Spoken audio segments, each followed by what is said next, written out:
Salut à tous, une nouvelle vidéo pour vous parler des web mineurs qui sont très en vogue depuis un mois. Donc je voulais faire une petite vidéo là-dessus, sachant que il y a déjà une page sur le site, mais c'est un peu pour vous montrer au niveau des sites internet comment ça se passe.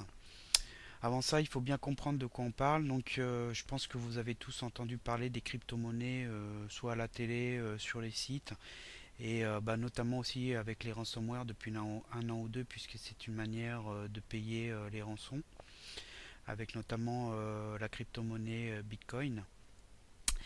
Et donc, je pense, par contre, j'imagine que vous ne savez pas trop comment ça se passe derrière, mais en gros, vous pouvez acheter des monnaies virtuelles et vous pouvez aussi en générer à partir de la CPU de votre ordinateur, c'est-à-dire le processeur, en lançant ce qu'on appelle des mineurs. C'est un peu le terme de miner dans une mine en grappillant du terrain. En fait, ici, vous lancez des calculs et selon la puissance de votre ordinateur, vous pouvez générer de la crypto-monnaie.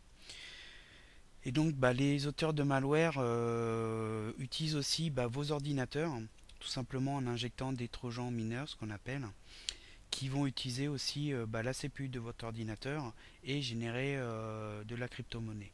Et donc de ce fait, s'ils arrivent à infecter 10, 100, 1000, 2000 ou 10 000 ordinateurs, ils vont avoir une plus forte puissance de calcul, puisque mis bout à bout, tous les ordinateurs, vous aurez forcément plus de puissance de calcul.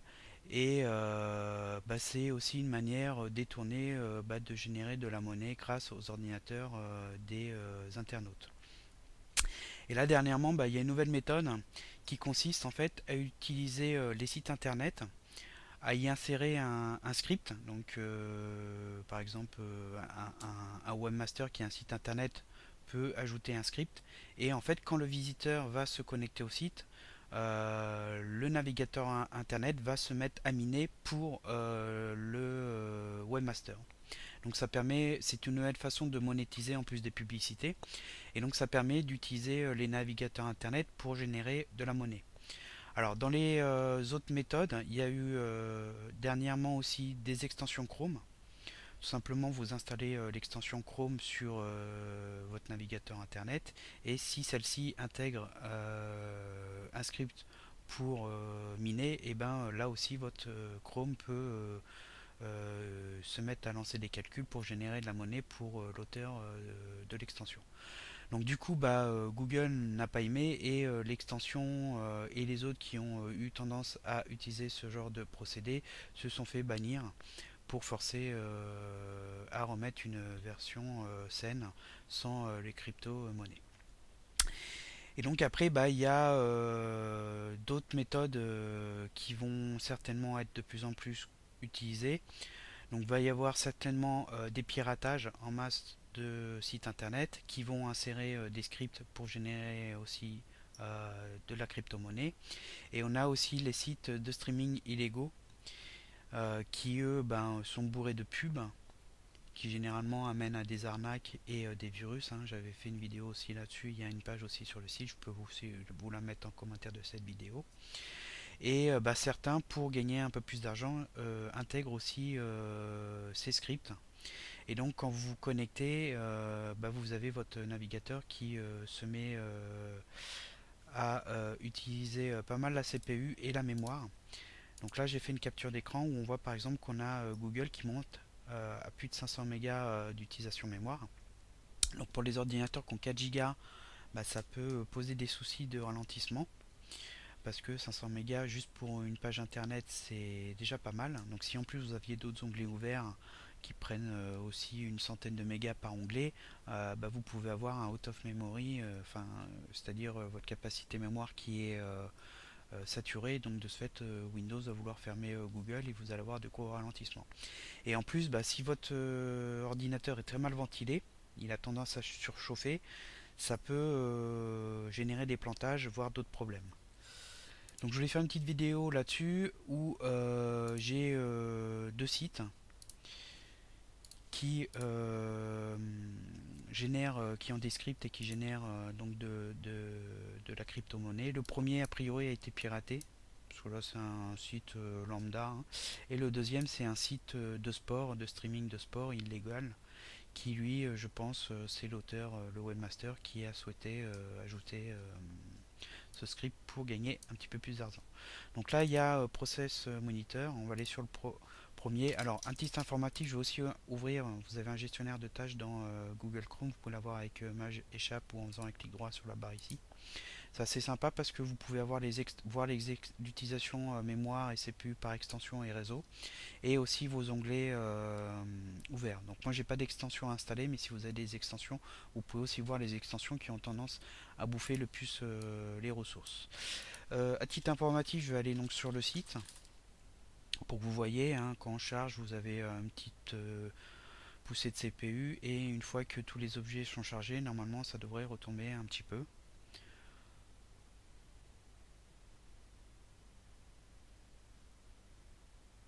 Voilà, donc là on est à 10%, bon des fois ça monte à 40 et ça retombe à 7. Et on va aller charger le premier,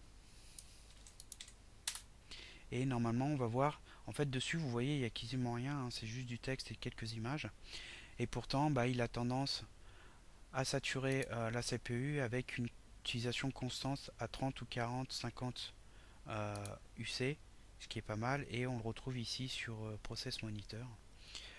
Bah, en fait c'est en permanence, donc là c'est pas hyper violent, c'est assez discret.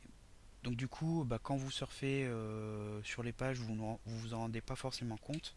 Et si on fait un petit tour dans les outils de développement pour voir les pages, et ben ici on a l'URL.iv qui est en fait un service qui permet de générer de la crypto-monnaie avec le script qui est là, et on voit qu'on a une fonction mineur qui permet bah, de lancer le minage et donc d'utiliser, comme on peut le voir, la CPU de votre ordinateur pour générer de la crypto-monnaie. Donc là je vais fermer la page et on va aller sur un deuxième. Donc l'autre c'est un site de streaming, et lui ça devrait être un peu plus violent. Donc là déjà on voit qu'il a à plus de 60 et même 80.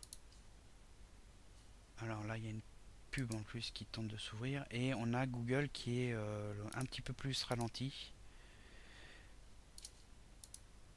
Et j'ai même, bon là je pense que vous l'entendez pas, mais j'ai le ventilo qui tourne à fond.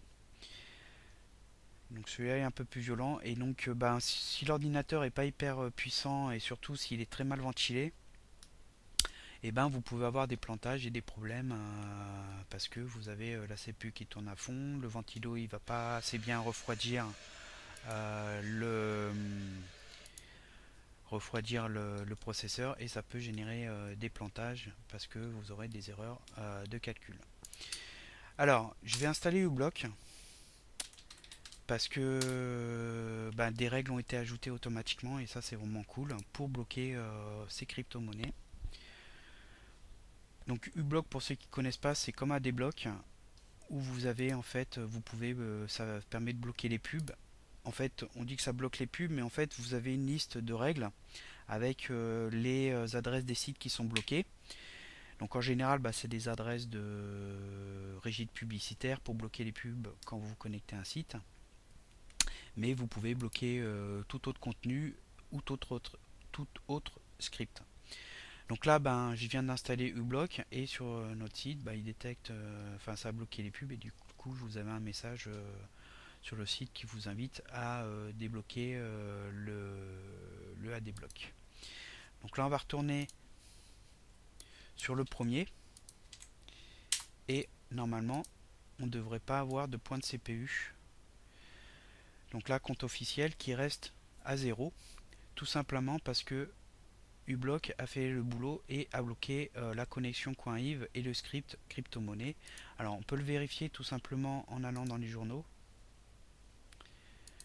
On va rafraîchir, et normalement, voilà, en rouge, on a le .iv, le script qui est bloqué.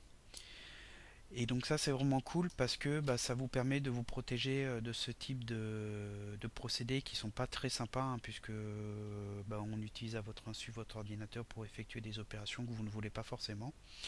C'est le problème de tous ces sites de streaming illégaux, torrent et compagnie. Et donc uBlock et tout ça, ça vous permet de vous protéger. Et bon, si demain il y a un nouveau service qui apparaît, les règles devraient être automatiquement mises à jour. Votre uBlock va les télécharger. Vous pouvez forcer les mises à jour de règles et vous protéger là-dessus. À titre informatif, il y a une étude d'un éditeur de sécurité donc, qui s'appelle Palo Alto Network qui a fait une petite étude sympa que je mettrai je pense sur la page des webinars. Donc il donne pas mal d'URL de sites qui utilisent ces procédés. Apparemment il y a des sites porno ici. Et il y a aussi des sites de streaming. Et parmi ces sites, il y a Up2Box. Et ça je pense que pour ceux qui sont habitués en téléchargement illégaux et streaming illégaux, je pense que vous connaissez ce site. Et donc, il utilise ce procédé. Il y a aussi ici un autre site qui doit être anglophone. Pareil pour site de streaming illégaux. Ici, ça doit être un site espagnol. Et vous avez ici, par exemple, un site de torrent. Et comme on peut le voir, vous avez une poussée depuis quelques jours. C'est pour ça aussi que j'avais fait la page, hein, parce que j'avais suivi l'affaire.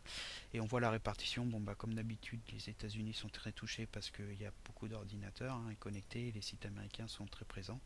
Et la France n'est pas ridicule, sûrement grâce à Up2Box qui est très actif en France. Donc voilà, je voulais vous parler de ça, donc n'hésitez pas à en parler autour de vous et à installer des AD-blocs. Mais par contre, dans la mesure du possible, débloquer les AD-blocs pour les sites qui n'abusent pas des pubs et qui jouent le jeu et qui ne prennent pas votre ordinateur en otage. Et donc, je vous dis à bientôt pour de vidéos et n'hésitez pas à noter cette vidéo si ça vous a plu.